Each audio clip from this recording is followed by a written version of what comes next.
चलिए आज का लेक्चर जो हो गया अगेन लाइट का हम लोग कॉनकेव मिरर्स में उसी के न्यूमेरिकल्स को आगे बढ़ा रहे हैं। ठीक है। An object 2 centimetre high is placed at a distance of 16 centimetre from a concave mirror which produces a real image.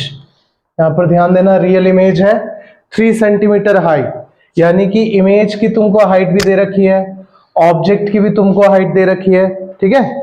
Concave mirror बोला हुआ है, आपको फोकल लेंथ ढूंढनी है एंड पोजीशन ऑफ इमेज। ठीक है। चलिए इसे हम लोग ड्रॉ कर लेते हैं। यहाँ पर देखते हैं किस तरह से आएगा। तो ये हो गया अपने पास में कॉनकेव मिरर, और ये हो गया हमारे पास में pole, focus and this is the centre. ठीक है।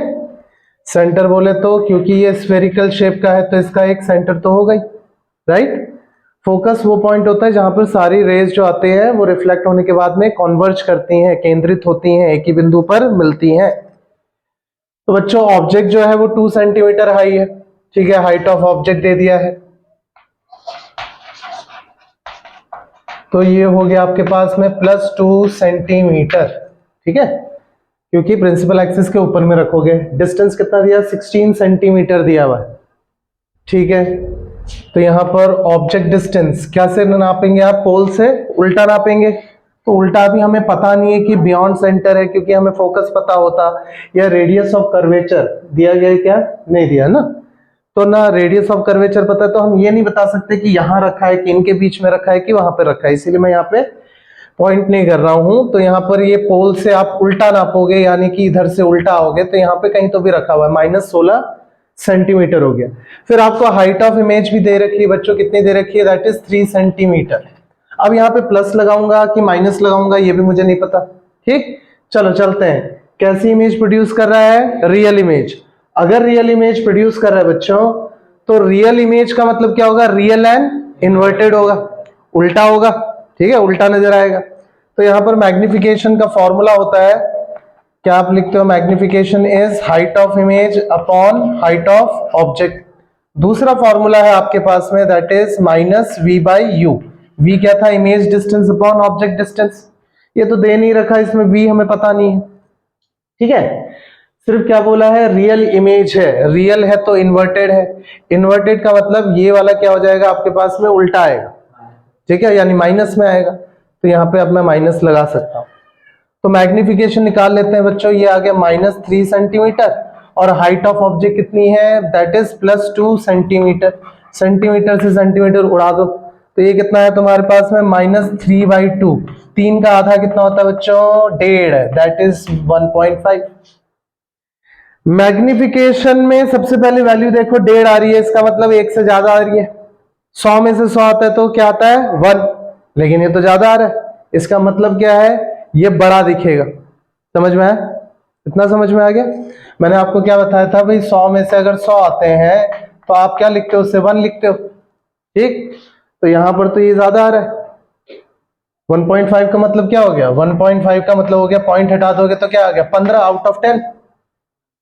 यानी कि ऑब्जेक्ट की जो भी हाइट है उससे ज्यादा बड़ा आ रहा है। ठीक है, माइनस का मतलब हो गया रियल एंड उल्टा, दैट इज इन्वर्टेड 1.5। चलो आगे बढ़ते हैं। अब मैग्निफिकेशन मुझे मिल चुका है बच्चों, दैट इज -1.5। अब दूसरा फॉर्मूला लगाओ, दैट इज -v/u। ठीक, मुझे क्या निकालना पड़ेगा, अच्छा देखो, फोकल लेंथ निकालने के लिए मिरर फॉर्मूला आप इस्तेमाल करोगे। मिरर फॉर्मूला क्या होता है तुम्हारे पास में, 1/v + 1/u = 1/f। अब यार f निकालने के लिए तुमको क्या चाहिए, v तो चाहिए, u तुमको दिया हुआ है, तो v कहां से निकलेगा, यहां से निकलेगा। मैग्निफिकेशन कितना है, -1.5, इसे -3/2 ही लिख देता हूं, कोई तकलीफ नहीं है। तो ये हो गया फॉर्मूले का माइनस, ये हो गया v, और u तुमको दे रखा है कितना हो गया, -16 सेंटीमीटर। मैग्निफिकेशन की बच्चों कोई यूनिट नहीं होती है, सेम रेशियो। तो यहां पर माइनस माइनस उड़ा दो, 2 8 जा 16, 8 3 जा 24, तो v कितना आ गया तुम्हारे पास, -24 सेंटीमीटर। यहां तक किसी को कुछ पूछना है, नहीं, बहुत बढ़िया। आगे बढ़ता है बच्चों, v यहां पर 1/-24 प्लस u कितना लिखोगे, -16 = 1/f। सॉल्व कर लेंगे इसे, तो आपके पास में कितना आ जाएगा, दैट इज, अच्छा 16 और 24 दोनों ही 4 के टेबल में आते हैं, ठीक है।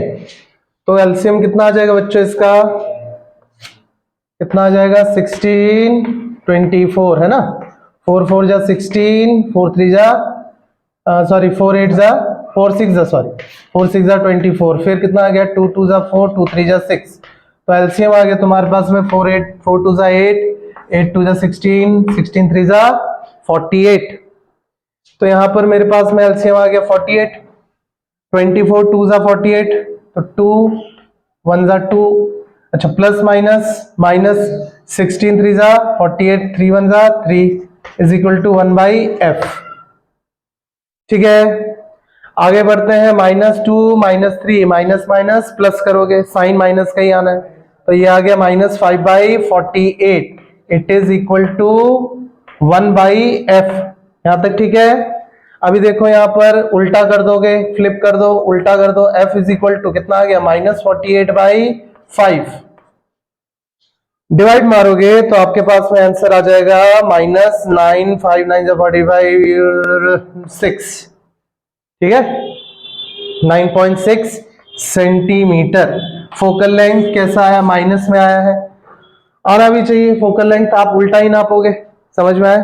तो यानी कि यहाँ पर फोकल लेंथ आपके पास में आई है दैट इज 9.6, यहाँ पे माइनस लिखने की आवश्यकता बिल्कुल नहीं है, ये अंडरस्टूड है कि पोल से उल्टा ही नाप रहे, तो माइनस ये 9.6 हो गया, फिर 9.6 का डबल कर दो, कितना हो जाएगा 9.6 का डबल 9 9 कितना हो गया 18 और 1.2 19.2, तो ये यानी सेंटर ऑफ कर्वेचर यानी रेडियस कितना आ गया 19.2, बच्चों आया इतना समझ में।